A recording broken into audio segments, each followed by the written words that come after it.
on there. Gotcha. All right, we are live. Hey, this is Wicked Spursy. Mike, Steve, and Dave got a special guest as well that we're going to introduce in a minute. But Mike, first, how you doing, buddy? Dave, I'm doing okay. I'm trying to deal with my techno issues, of course, as usual. Typical. So yeah, I mean, typical. So I have to this damn live stream, you know. So there we go. We're back. There we go. I'm okay, Dave.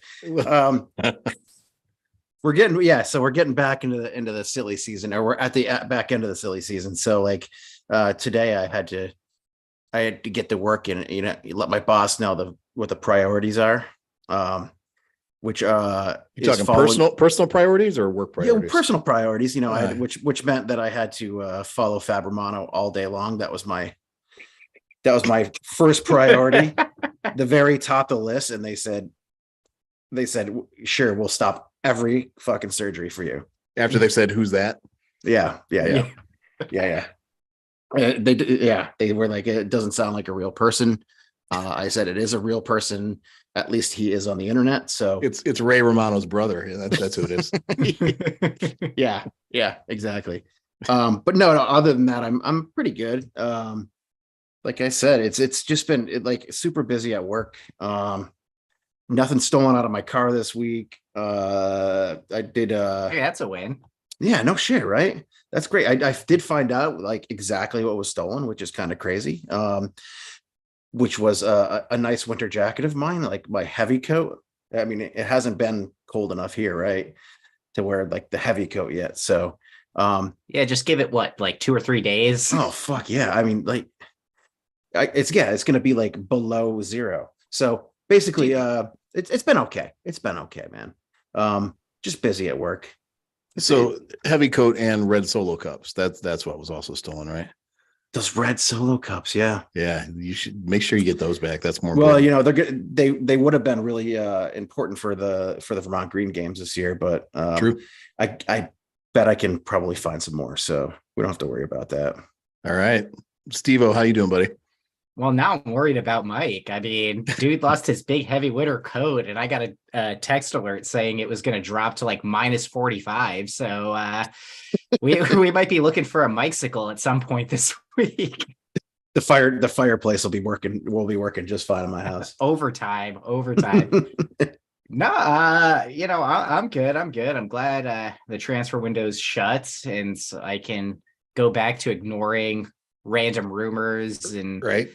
Turn off Twitter for another 6-8 months, right? The he said, she said nonsense.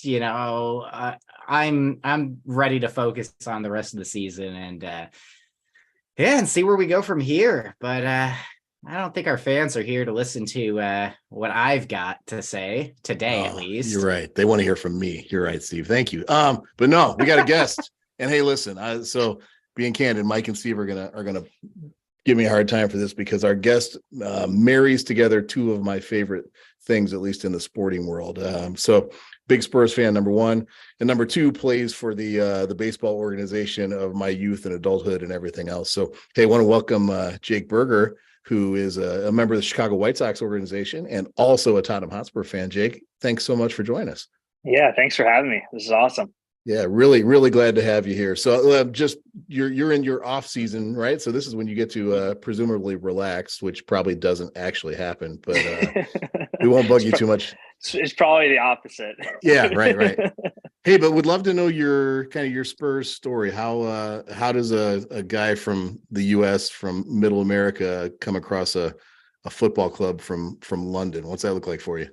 Yeah, so I mean, growing up, I had a lot of friends that played soccer, and it was kind of always in my world, but I never really played it, right? And so I started watching, and as a kid, you're watching Wayne Rooney, and you see like United stuff everywhere. And for me, I think like the time, I want to say it was like 2013, 2012, somewhere around there.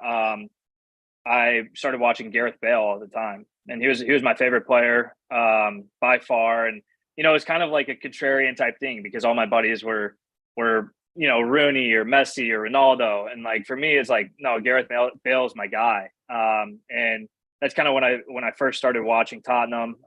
Same with Luka Modric. You know, he was another favorite of mine. So that's kind of where it started. And then, you know, with baseball and everything, like I don't have as much time to watch the games on the weekends and whatnot. And when I got hurt with my Achilles, I'm like, okay, like I'm gonna buy into this even more so than I already am, and you know, watch every single game from here on out.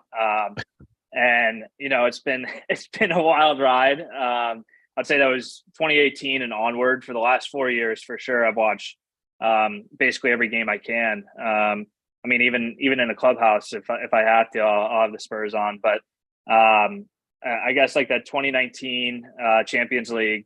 This is probably the highlight of my my Spurs career over the last 4 years. You know, just the Ajax comeback and all of that. So, but yeah, I mean, it definitely started with Gareth Bale and Luka Modric, and now obviously Harry Kane is probably my favorite player. So how'd the Bale return come over with you? Did you like that?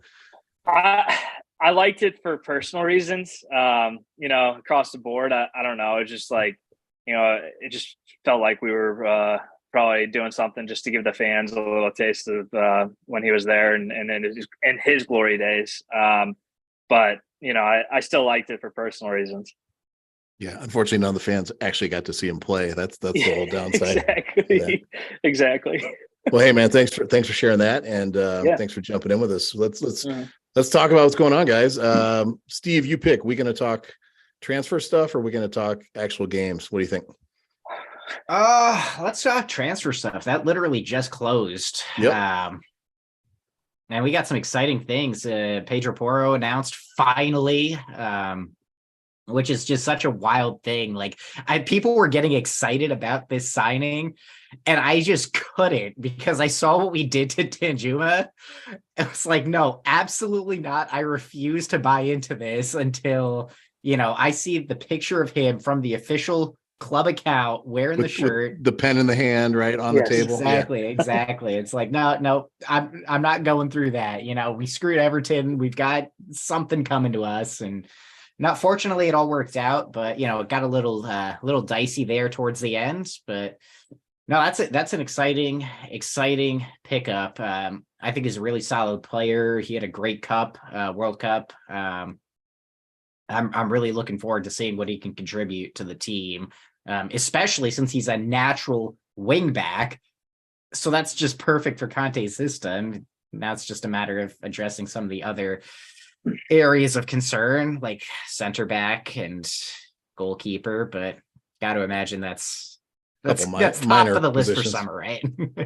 Mike, what do you think? What do you think the this window, as small as it was, but the positions filled, what do you think that alludes to for Conte's future? Well, I think that first of all, I think the fact that we, you know, Levy and Enoch and whoever else were in the background on this one. I hope they were in the background, but like it seemed to me like the reason they went out and pushed so hard, and that Paratici kept pushing so hard for this guy, was to get him for the system of the coach that we currently have. You know, that doesn't mean that Conte is not going to fucking just completely flake out, right? Right. So you never know. You never know what's going to happen. This guy's a player that, you know, and just because he's a natural wing back doesn't necessarily mean that, you know, he's going to somehow, you know, not fit into a system like, you know, God forbid a Pochettino comes back when Dad comes back. We don't necessarily know that you know, he's going to work in a back four. He probably will. He's a kind of a marauding type player. I didn't really know much about him until you know, I first heard the name linked with us. So I kind of, you know, how I do my Mike TK, and I went off and just started like just consuming as much Pedro Porro stuff as possible. The guy's pretty electric. Jake, just so you know, Mike researches transfer rumors. He Googles what's going on with transfers, and whatever comes up, that's his info. Is that right, Mike? That's his info. Yeah, that's, you know, what's even funnier is that's exactly how I found Wrexham. Yeah, way back when you found Wrexham, right? You've been No, it following was them like for two, years. it was 2 haven't years. you, It Mike? was 2 years ago when we first started this pod, and I was like doing ITK stuff, and I just went down this rabbit hole, and so that's exactly how I found Wrexham. Yeah, it had nothing to do with new ownership at all. No, I At do all. love, I do love Ryan Reynolds, and I love some aviation gin. So And we do Dave, have a sponsorship opening. We got the Sponsorship gin opening. opening. Yeah, we're happy. yeah. Or, Happy Well, I to- thought or you meant gin the Ryan sponsorship. Reynolds sponsorship because I would take that too. We take that too. Jesus Absolutely. Christ. Jake, I we're always think- looking for sponsors, man. If you know anybody good, we're dying. We're dying for Yeah, I'll support. just call my buddy Rob and Ryan and see Perfect. see Yeah. what we can get going. Of course, that'd be great. No, so I honestly so I do this. I just consumed as much Pedro Porro as I could. The Dan Juma thing that happened so quickly that I didn't really have time to find out who the dude was. I had heard the name. I had a basic idea of who he was and what he did and what he does. But Pedro Porro is that's a name that we heard in October when, he scored on us, right? So, I mean, he was a player. He played well against us in that game. And luckily, the rules have recently changed so that he's going to actually get to play in the Champions League, because in the round of 16, we're allowed to play 3 new players. So luckily Dan Juma will be there. We don't have Doherty anymore. Right. So he's officially gone. Why couldn't we have just terminated Ndombele's contract too while we're at it? Doherty's he's a good dude, Yeah, like Doherty. Oh, Good dude. man. But like I said earlier on our WhatsApp, I think it's a mature move by the club to let him go, because that's where they are. That's where he is. And I think the fact that he is a good dude, I think kind of helps us get over the fact that he's gone quickly, and that they made the decision to say, hey, go play for this club, and it's not a small club he's gone to, right? So Right. yeah.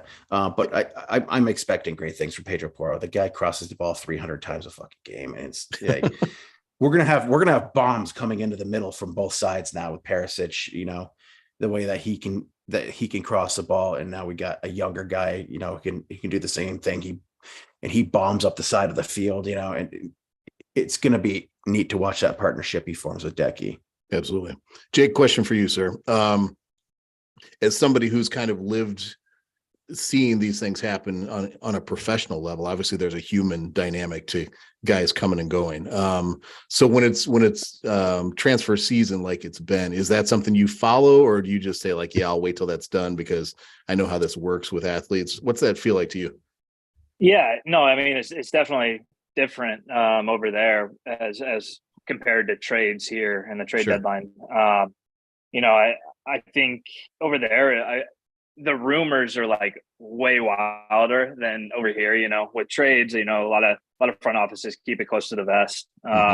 So it's more bombshell, oh, dude, we just traded for Craig Kimbrell, and it's we traded Madrigal, who's one of my buddies. It's just kind of bombshell stuff like that, where the occasional hijacking or the occasional transfer that happens super quick. I think there's way more of this guy's linked to a certain team for a really long time. So you kind of prepare, and I think as a player, you probably prepare a little more over there for how this is going to affect my role on the current squad. So, I think that's the difference. But my thoughts on this transfer window, I just don't know how it moves the needle that much, right? For me, I was talking, and being a White Sox fan, I don't want to give you this bad taste of a player on our team, but Jimmy Lambert is an Arsenal fan. Oh, really? All right. Yeah. Done. Yeah, I know. Done. He's dead to me. Yeah, exactly. And then Ryan Burr is a Man City fan, and we have a kind of a group message going, just talking about soccer basically every single day. We're texting about it. Yeah. And we kind of had this rant. I think it was after the North London Derby, where I just kind of went on a rant. And it's to be an elite team, for me, it's you have to have an elite goalkeeper. You have to have 2 elite center backs. You have to have a probably elite center defensive mid. I think Højbjerg does play that role, but right now I think he's moving too far forward for my liking defensively with what we have. I know we have a 5 back, so he feels that freedom. And to be elite and push for trophies, you have to have a great cam. I think you look back at the poach years where we're finishing second, third almost every single year. You have Vertogen, Alderweider, Lloris is in his prime, and you have Eriksson. And for me, we're not addressing any of those issues. So, like, how is this going to move the needle for us to push the envelope for a top 4 spot this year? And it doesn't. It doesn't excite me at all. I can only watch so many Eric Dyer jumping up for headers and flicking it on to one of their attackers for an easy goal, or so many Lloris, just miscues. So, I hope those get addressed, and I don't know if Conte is gonna be back because of those issues.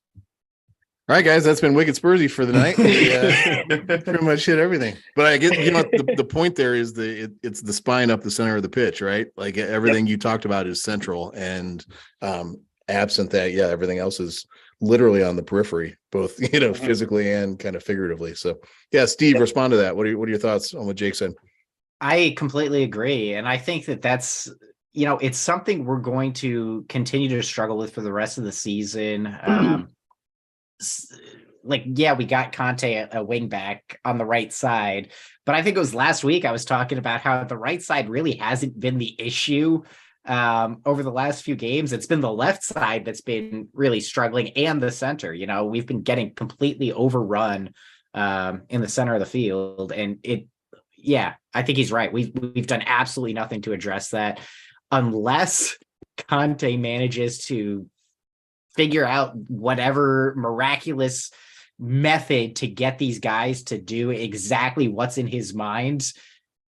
We're just going to be looking at the same stuff, just with a couple new players to, maybe offer a little flash, a little substance. But, you've got 11 guys out there, 5 guys that you can sub in, so it's not going to be 1 or 2 players who are really doing it. You really need that core dynamic. And for me, there have been too many players who have been just sort of coasting.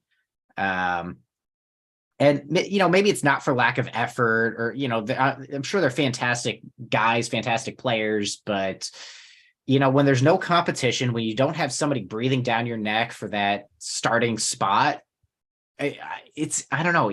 To me, it seems like it's easy for them to just like, I can make that mistake because who's going to step in, right? Like who are some of those guys? All right, Eric Dyer, right? definitely. Eric Dyer in particular, right? He gets dropped to the bench. Who comes in, right? Sanchez. Big Dave Sanchez. Like Dave, he's no less error prone, To me, he would fit that Romero side a bit better. Somebody who can, get a little further up and not be as big of an issue. But to have him in the center, no, we don't have anybody to be in that central anchor point in defense. So if Dyer could make as many mistakes as he wants, we just don't have anybody who's going to compete with him right now. It's kind of scary when Ben Davies is our most reliable and trustworthy backline defender, right? I was excited to hear like somebody, a name like Hincapi, linked and just nothing getting done, because what's going on with this fucking Pedro Porro thing? It's taking up all of our time. I'm wondering if it's like taking. I get like. Every time you see Paratici in the stands or whatever, guy's on his fucking phone, right? He's texting away, trying to screw Italy out of money again or whatever he's doing. Trying to avoid prison time. trying to avoid prison time.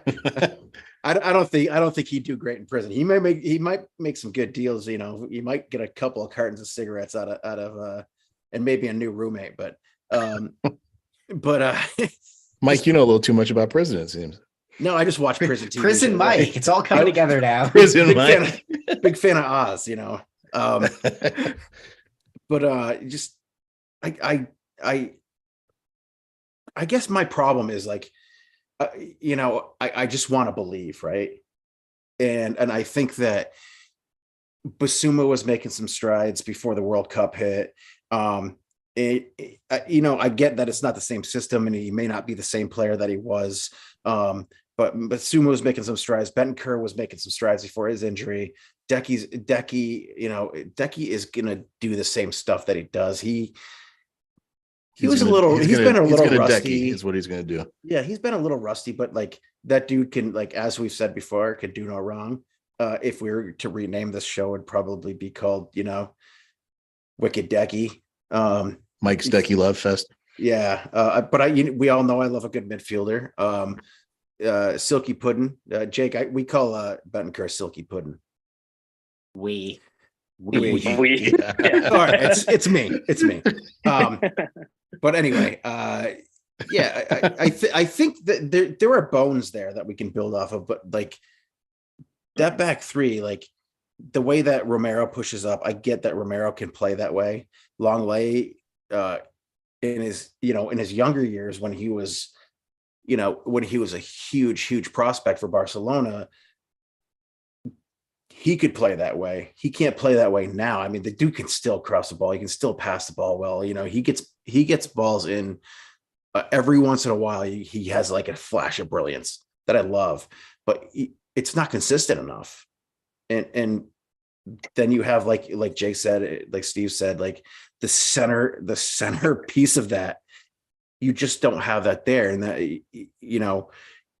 you can't have somebody like Hugo, who's older and he's prone to making more mistakes now than he used to be, trying to fix mistakes that Eric Dyer is falling into all the time. It's just really hard. And I think that like the bones are there, but we do have to build around it. And I'm surprised that we didn't push harder for, at least the center back, some sort of center back who can play in the back three on a left side or a center.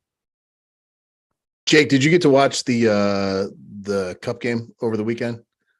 No, I didn't get to watch that. All right, then I won't ask you anything about that. I do, because Son had such an impact in that game. I do want to talk about that. Like, at what point does Richarlison, like, Son's been great, right? Like, unbelievable, especially last season with Harry. Like, at what point does Richarlison get a shot? And I know he's not fully fit, according to Conte. I don't know if I believe that fully. I do think he probably can play at least 70 and Son come off the bench, but I don't know. I love him to death. You saw, I think it was this weekend, that like the little girl, like he took off his coat and gave it to her. Like, he's genuinely just a good guy, but like at what point is his form so bad that you have to move to Richarlison and maybe give him a wake up call? Kind of what Steve was saying. Like, there are guys that are going through the motions, and like, I think it might be a good wake up call, but I don't know. And I know Richarlison's more of a true striker, so you'd probably have to change the formation a little bit. But I don't know. It's just it's interesting. And we did see earlier in the year, Steve loves to point this out, when they finally benched Son. I don't remember what match that was, but he comes back, and Leicester comes back and hits a hat trick. Yeah, that seemed to get his attention.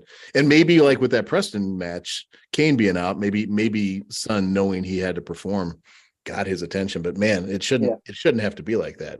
I would certainly hope that he'd be able to snap out of it.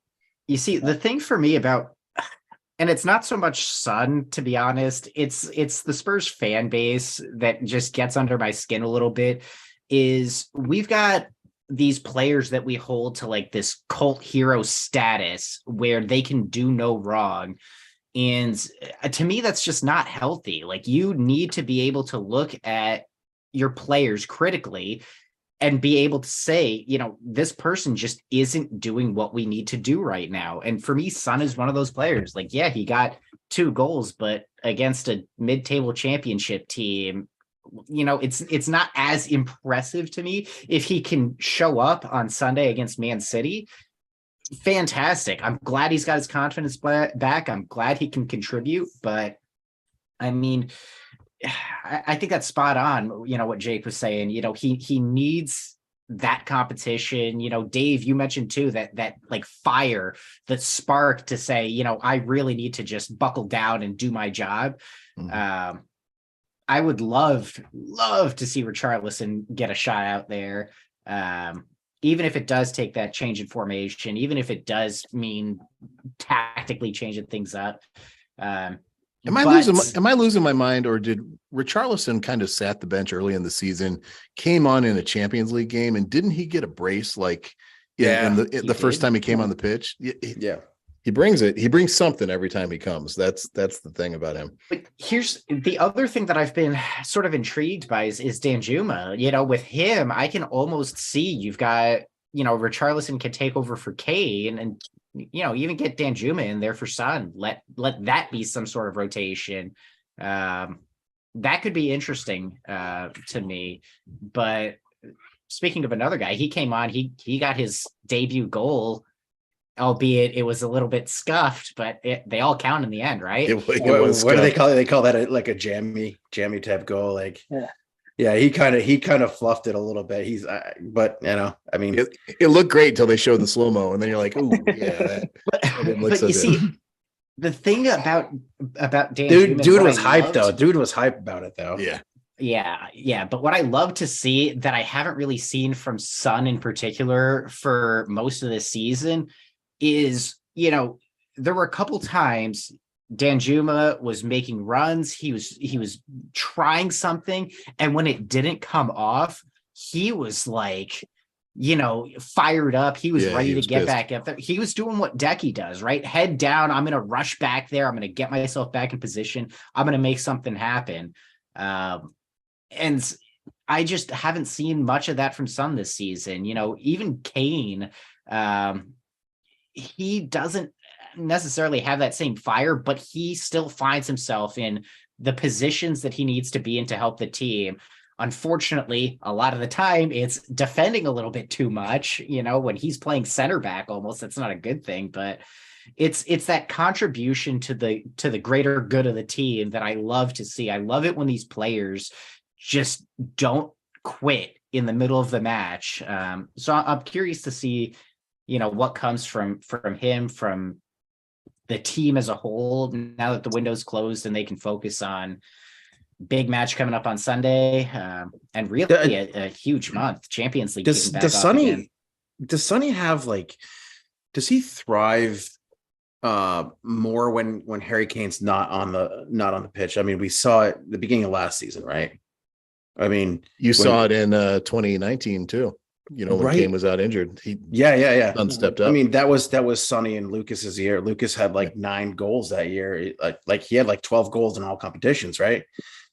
But so it's just, I think guys like that thrive, but at the same time, I don't know if you guys saw anything where maybe when Harry Kane's not on the field, Son feels that he has that responsibility.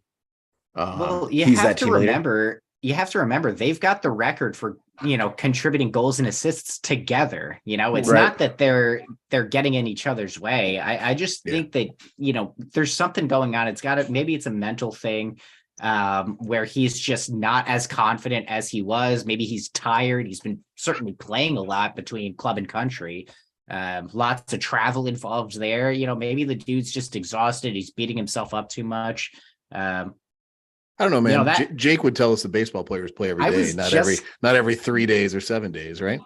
Yeah, but we don't run. You don't run 10 kilometers every. True. I was trying to set you up, man. You didn't have to go there. Hey, I'm Steve. I'm thinking it's time for me to ask a question. You comfortable with me asking a question right now? I think so. That's all you do is ask questions, Dave. I know. I'm the host. It's my job. I keep it moving. And Jake, this is your maiden voyage with this, so just buckle up, enjoy the ride. Here's what I'm wondering. Hey, Mike, what you drinking?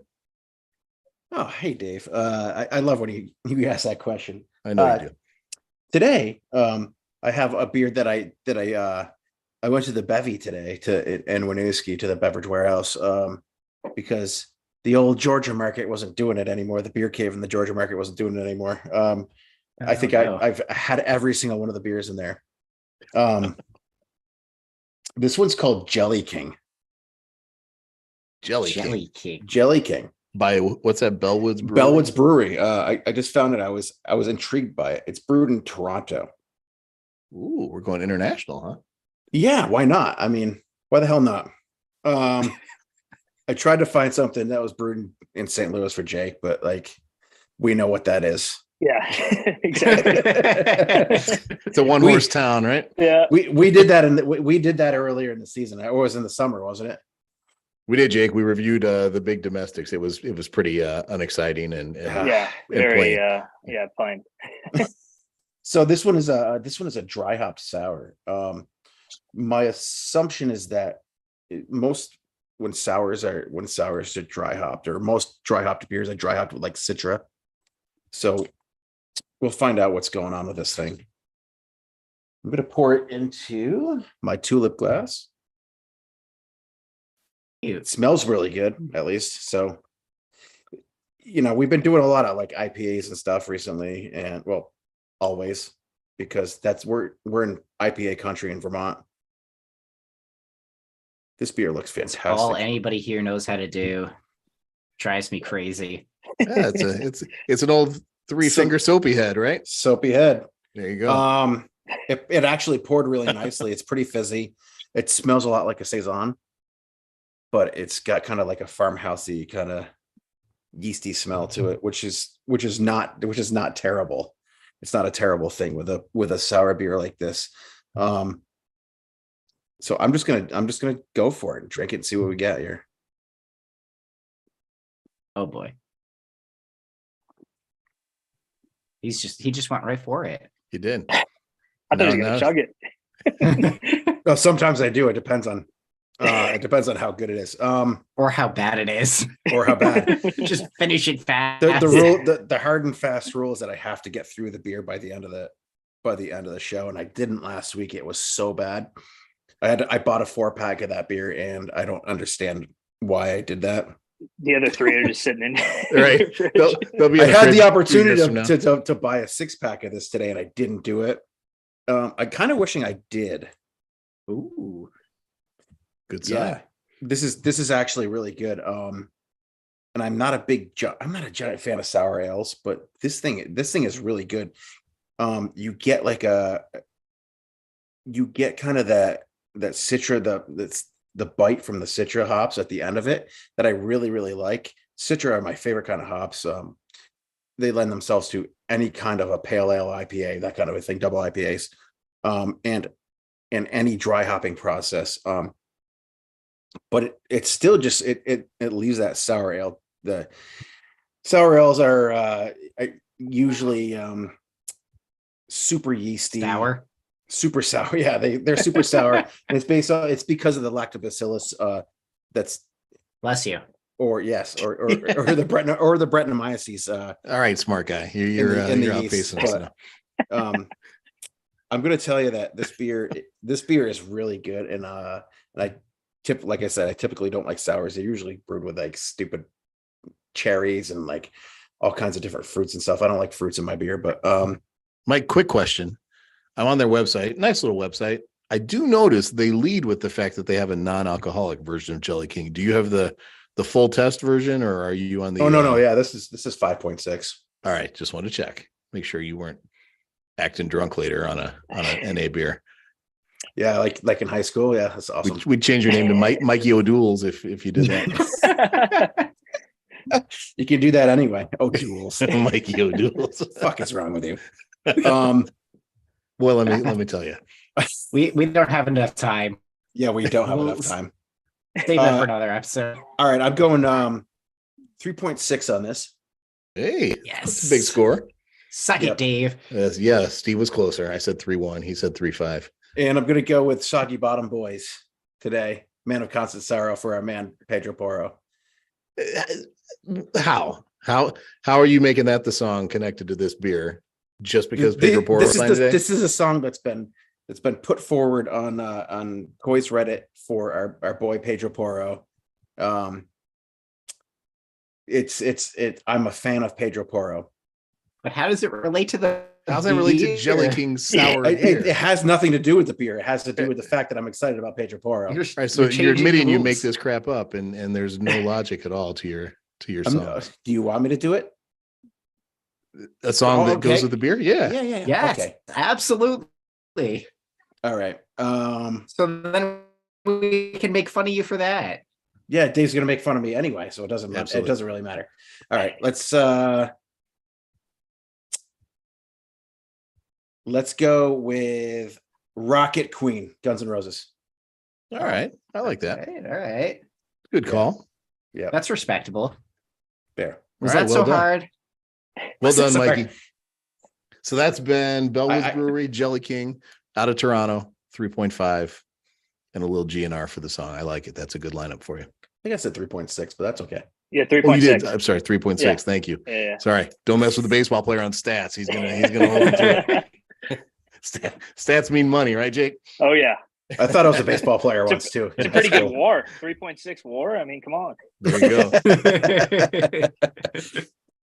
All right. Well done, Mike. That's been Hey Mike, what you drinking? Let's get back to the football. So looking ahead, guys. City this weekend. And then after that, a stretch of likely winnable matches. Jake, what are you thinking about as you look at City?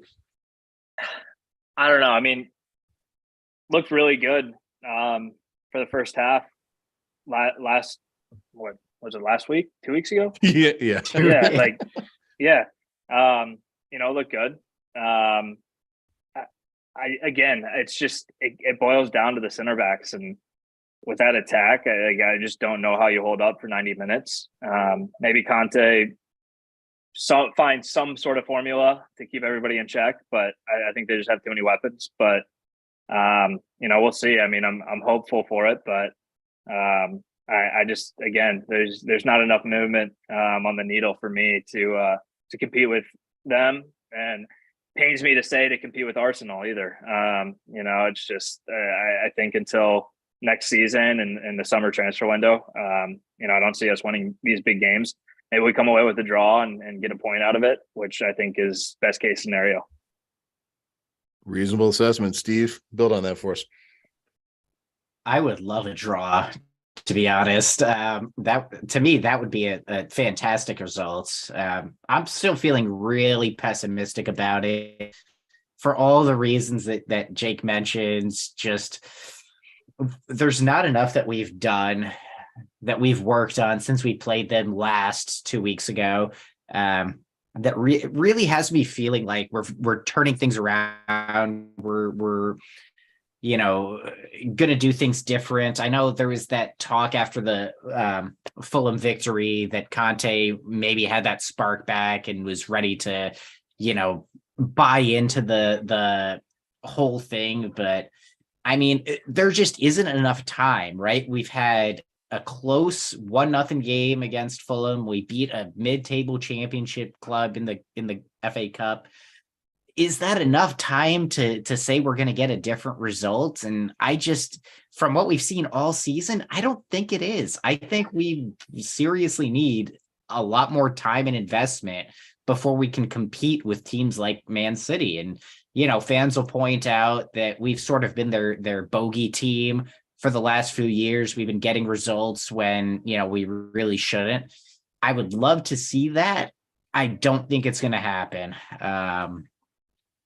Yeah, like I said, a draw would be phenomenal. Anything more than that, I'd be in heaven. But this just looks like it looks like it's got a loss written all over it. Fortunately, after that, it does look like a series of winnable games. So maybe that's when we start to get some momentum going into the back half of the season. I mean, after City, we've got Chelsea at the end of the month, which, I'm still not entirely sure how that's going to turn out. But our next challenging games don't come until the end of April. Newcastle United, Liverpool, all in a row. Those are going to be the hard ones. So get through City, put some wins on the board after that, and get that momentum, because we're going to need it right at the end. Mike, how about you? Yeah, I'd be happy with the draw. That 2-0 was an aberration at halftime. we woke up the sleeping giant. They had a guy out there with a fucking number in the 80s, and I'm sure that Jake knows. We've talked about this before, Dave. Guys with the number 60 and above in MLB.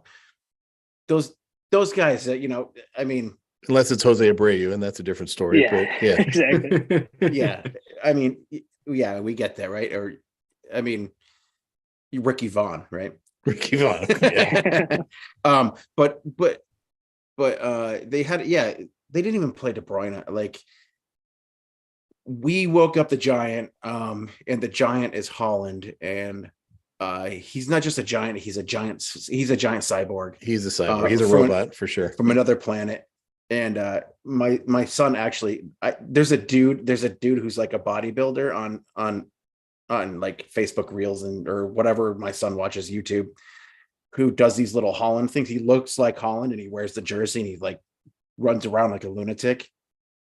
That dude is also a cyborg, but he's like, it's like they went to the cyborg store and picked out Holland.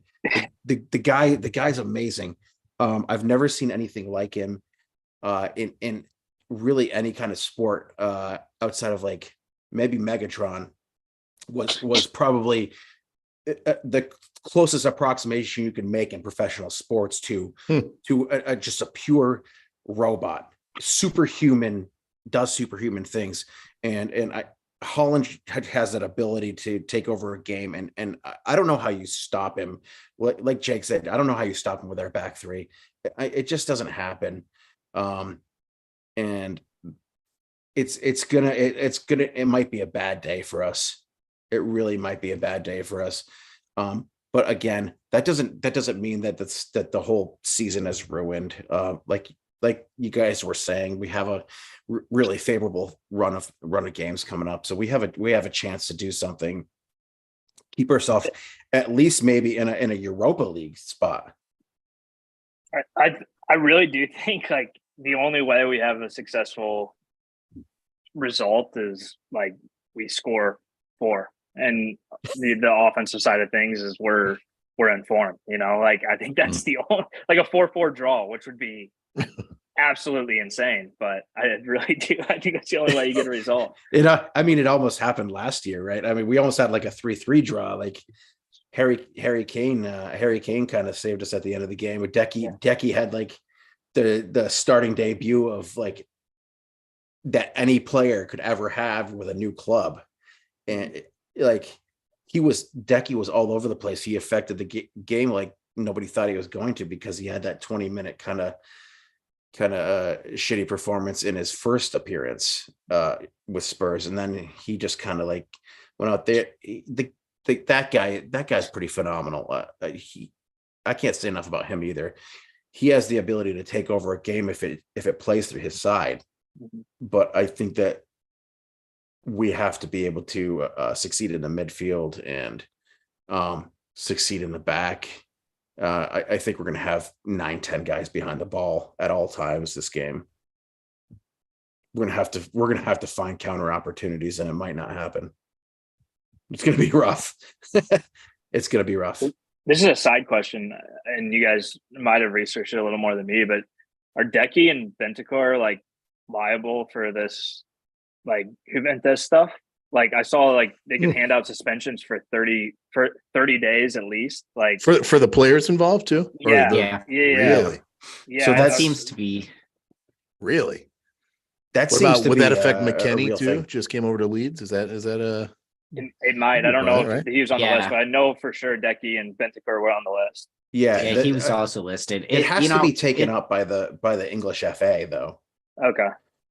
But that's But hasn't the English FA said they will uphold? I read something like they've said they'll uphold other governing bodies' sanctions or suspensions or whatever. they didn't do shit to Man City though. So Fair, that's a good point. with their situation, and the other thing that we have to think about too is Romero is also kind of embroiled in this whole thing too, because of the way we got him.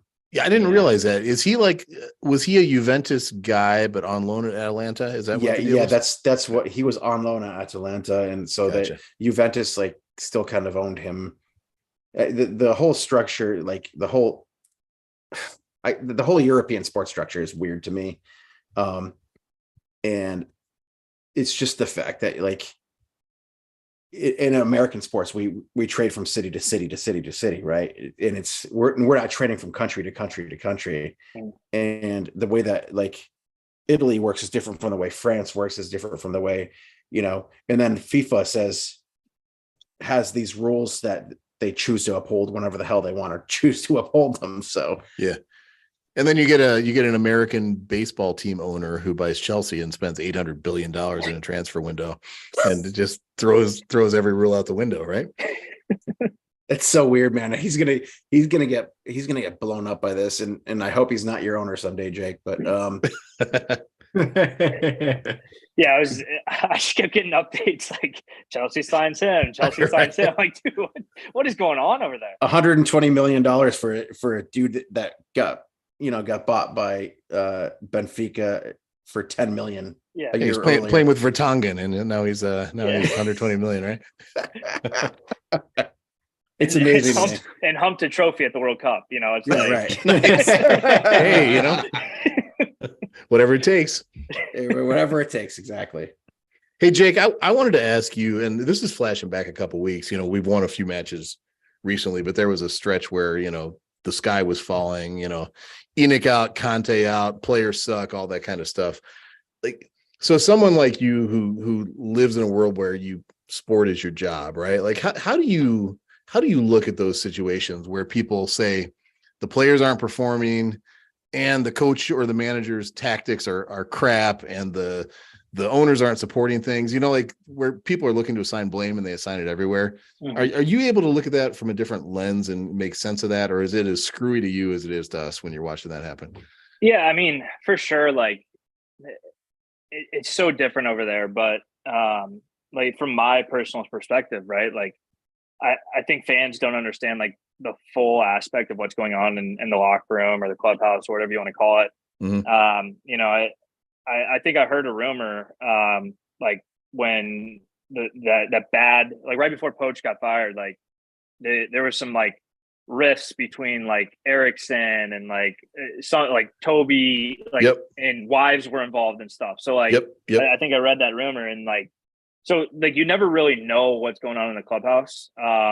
And I think that's something that like fans don't really realize is like we're humans too. Like, all of us could have some really crazy stuff going on in our personal lives. And it's like, it is impacting your play on the field. And I mean, like for me, it's like, yeah, like all these fans are like tweeting at you, like, get better, all this. It's like, it's not really going to fire anybody up. It's not gonna make ownership, buy the players we need, or it's not going to make the manager change his tactics. And so, as a player, you kind of get the brunt of it because you really have no say in any of that other than your own personal play. So feels a lot more like a personal attack. But, I don't know. For me, during the season, I delete Twitter. So I like all of that's just kind of like out of sight, out of mind. And I'm sure most athletes do that. Off season, I love interacting and I love tweeting every time Tottenham scores just to, put it out there. But yeah, I mean, it's definitely one of those things that fans don't get the full story, and between ownership and manager, it could be a disconnect there. It could be the manager to the players, or it could be ownership with the players. There's three different avenues and three different relationships that, could make the whole thing crumble. So I think that's something that you have to look into is like what's going on off the pitch. And, there might be certain things that a player said about me or said about my teammate. And so, there's a lot of stuff that, it's you kind of don't see. Makes perfect sense. I think that's what we'd all assume, but then fans get caught up in nonsense and are looking to point the blame in one place, or expect one thing to change. So yeah, which is reasonable. I mean, like fans have a right to be upset. I'm not saying like you can't be upset and can't tweet about it like that. You have the platform to express your distaste. But it's definitely, you got to think about the bigger picture as well. Yeah. So you're saying that angry tweet doesn't change anything? Is that what you're telling me? Yeah, it's not going to make me not swing at the slider in the dirt for strike 3 with the bases loaded. Understood. Still probably going to do it. So more angry tweets will help with that. All right, we got it. We understand. Exactly. All right, boys, we're approaching the hour. Let's start thinking about closing thoughts. Steve, what are you thinking about as we wrap up? Well, I actually put our research department to work. You did. They're underpaid and did. overworked, buddy. Because I was curious, about the Holland cyborg robot comments. So I wanted to see just how crazy his numbers are. Okay, so this dude, in his albeit very short career, I mean, he's only 22 years old. He has played for two, arguably 3 bigger clubs. He's 227 appearances, 186 goals. That is a goal conversion rate of about 81.9%. That is unreal. To compare, because obviously now we know what Holland does. Let's baseline it. So I looked at some of the other big names. Harry Kane, our personal favorite, he's got a goal conversion rate of about 59.6%. Wow. Cristiano Ronaldo, 73%. And he's got a much bigger sample size.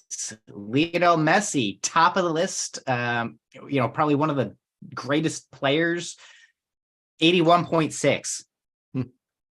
So right now, Erling Haaland has a better goals per appearance rate than any active player that I can think of, which is just disgusting. I mean, that can't possibly be sustainable, but if it is, holy shit. Like, yeah, but here's the thing. Strikers get better. Like, he's 22, right? He learns, he grows. Yeah. Let's assume he goes another 8 years. You're looking at guys sharper. like, Lewandowski, and like, you think like, and we've talked about this a lot too. Like, how many times have we said, oh, well, this is a 2-team league, this is a 3-team league. So, you think, oh, he's coming from the German league, which is super physical. Right. But, guys like Lewandowski are scoring 38, 40 goals a season there. I just assumed that, he was going to be challenged a little more coming to the Premier League, which is, and I'm sorry, like, the Premier League is the premier league in the world. I mean, there's not going to be anybody eclipse. It's not like La Liga was in the late 90s, early 2000s. Just it's this January window has been the biggest window for English football in years. And January windows, like, you don't see a lot of movement typically, right? Right. It blew the fuck up this year. And I mean, shit, Chelsea outspent everybody like 2 knows or 3 that. leagues. Everybody knows that this is where the money is, right? And when the money is there, all the greatest players want to go there. So thinking that somebody like Erling Haaland is going to come here and be challenged a little more is acceptable. But at the same time, when he gets out there and it just looks easy for him and he makes everybody look stupid, that's wild. This guy's an all-timer, and he's, for what it's worth, I mean, sure, he's on City, who just buys players for fun for $100 million. They didn't even pay $100 million for him. They paid like 65. What a bargain. Right. Well, considering what they paid for Grealish, right? Who sits on the bench half the time. Yeah. It's wild. And this guy is an all-timer already, and he's just going to get better. For sure. Mike, any more closing thoughts from you at all? And he's a fucking Terminator. Yeah. And he's a Terminator. Jake, I just want to thank you for being here with us. This has been pretty awesome for us. Dave and I especially are big baseball fans. We do Wicked Spursy baseball spring training podcast every year. Nice. I'm a Red Sox fan. I won't hold it against you. No, you Good shouldn't, call. because you shouldn't. I don't 'cause- either. Yeah, I do, and I don't even like it. because Christian Arroyo can't be our second baseman all year. I mean, you're welcome in New England. You're always welcome in New England. I would go. I don't want Jake to be you on the can't Red come here and Sox, play but I'd third go to a base. Red We Sox just paid game if that 300 happened. billion for a third baseman. So, Yeah. but yeah, I just want to thank you for being here. It's been great to have a conversation with you. You're always welcome back here. And Dave and I, at least Dave and I, probably we'll drag Steve along with us to hopefully get down to Fenway Park to watch you guys this year. Yeah. I'm sure Dave will get out to Chicago to watch you. So Likewise. Yep. Absolutely. Yeah, that'd be awesome. Yeah. Well done, Mike. Jake, how about you, man? Closing thoughts as we wrap up. Well, first, thank you for having me. This is awesome. Whenever you guys need guest star to talk about the state of Tottenham, I'm down whenever. Perfect. I will say for the next 4 months, I am the biggest Manchester City fan in the world. Because I cannot stand Arsenal winning the league. If that means we lose this weekend, I mean, and they win the league, I'll take that. But I think it boils down to what I said. I just, for me, I want them to spend money on those key positions. I think you need to bring in a Cam. Ericsson was so special here. Well, not here in North London, but I just need to see more creative play too. So that's Tottenham. Across the board, I don't think I have really too many closing thoughts, but spring training's around the corner and ready to get going. When do you have to report for that? What's that look like? I'm going to go down February 15th. I'll report the 16th. And then I think that's when the WBC position players are going to report. So I'm just going to go down early and kind of get to camp early, especially with the new coaching staff and everything, get around them and kind of work with them. So I'm excited, new staff, and we'll see. It'll be fun. Very nice. Hey man, we appreciate you being here, Jake. And I just want to say for my closing thoughts, we've talked about this on our podcast before, that being a sports fan or a sports supporter, it's supposed to bring you joy. It's supposed to bring you fun. And when it gets to the point that it ruins your life, like something's out of whack, and I appreciate, when you follow a team like Tottenham or you follow a team like the Chicago White Sox, you get accustomed to the roller coaster, right? Like it's just part of the deal. But I want to thank you for, just helping validate that there's a human being on the other side of those jerseys and those kits, and a couple of things you shared tonight, I think kind of really pointed to that. So appreciate that. And we'd love to have you back anytime you're willing to. And obviously we wouldn't ask you in season to do anything, because that would be ridiculous. Unless you want me to talk to the new manager, Pedro, I'm happy to try to work something out with him. But yeah, we'll see. But hey, as we wrap up, boys, Steve, what would be the last thing you would say to our friends as we go? Don't be an asshole. Thank you, Steve and Michael. Quiz. And Be safe, everyone. And this is where I hit the stop button. this is where Mike stops the recording. Or tries to. Attempts Or to. tries Techno to Mike. every time.